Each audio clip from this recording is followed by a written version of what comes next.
3 நாட்களாக விடாத பருவமழை, சில சமயம் புயல், சில சமயம் வெள்ளம். இப்படியான காலகட்டங்களில் பணியைத் தொடங்கினோம். கடலும் மழையும் அது தரும் அத்தாட்சிகளும் ஒவ்வொரு ஆண்டும் எத்தனை! இந்த மழைக்காலங்களில் உன்னிடம் இருப்பதை ஏழைகளுக்கு பகிர்ந்து கொடுக்கிறாயா என்று இறைவன் ஒவ்வொரு ஆண்டும் சோதனை வைக்கிறான். ஆடு, மாடு, பூனை, நாய் என்று நம்மை சுற்றிலும் வளர்கிற எதுவும் இந்த பாதிப்பில் விதிவிலக்கல்ல. மனிதர்களுக்கே இத்தனை பாதிப்பு என்றால் விலங்குகளுக்கு? இந்த மழைக்காலங்களினுடைய பொழுதுகளில் வீட்டில் கப்பல் செய்து குழந்தைகளாவதும், விஞ்ஞானிகள் போல சில ஆய்வுகளை செய்து மாணவர் பருவத்திற்கு திரும்பச் செல்வதுமான பொழுதுகள் கூட இந்த மழைக்காலத்தின் ஊடாக நடந்து வந்தது. பூமியும் வானமும் மேகமும் மழை பொழிவும் இவற்றை கடந்து நாம் இந்த உணவுப் பொட்டலங்களை ஏழைகளுக்காக கொண்டு போய் சேர்ப்பதும், அவற்றை ருசி பார்த்து நன்றாக இருக்கிறது என்று உறுதி செய்த பின்பு மக்களிடத்திலே கொண்டு போய் சேர்ப்பதுமான இந்த பணிகள் உள்ளபடியே நம் வயிற்றுச் சோறு என்பதை தாண்டிய மிகப்பெரிய பரவசம். அதில் மிகப்பெரிய அளவு பாராட்டப்பட வேண்டியவர்கள் வாலண்டியர்ஸ்.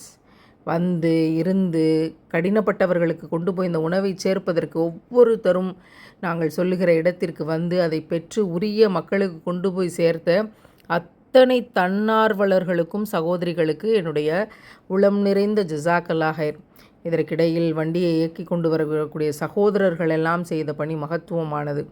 நாம் 2 பக்கமும் கடலுக்கு நடுவில் ஒரு சாலையில் பயணிக்கிறோமா, தனுஷ்கோடி என்ற ஒரு இடம் உண்டு, அதை போல இடத்தில் பயணிக்கிறோமா என்பதை போலவெல்லாம் இங்கே வியப்புகள் நடந்தது. நடுவில் வெட்டிவிடப்பட்ட தற்காலிக கால்வாய்கள் தான் அந்த மழை நீரை வெளியே தள்ளி கொண்டிருந்தது.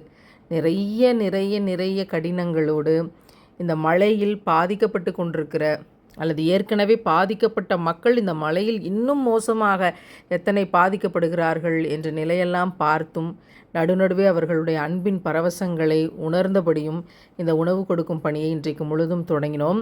கிட்டத்தட்ட 1000 பேருக்கு உணவு, 1000 பேருக்கு பன் ரொட்டி, 600 மக்களுக்கு பால் என்று இவற்றை கொண்டு போய் சேர்ப்பதற்கான பணிகளை தொடர்ந்தோம். ஊடாக வாயில்லா ஜீவன்களையும் கண்களால் கண்டு உள்ளத்தால் அவர்களுக்கு பாசத்தை தெரிவிக்கக்கூடியவர்களாக நிறைய சின்ன பிள்ளைகள் படிக்கக்கூடிய வாலண்டியர்ஸ் நிறைய களப்பணிக்கு வந்தாங்க. சுபஹானல்லாஹ்.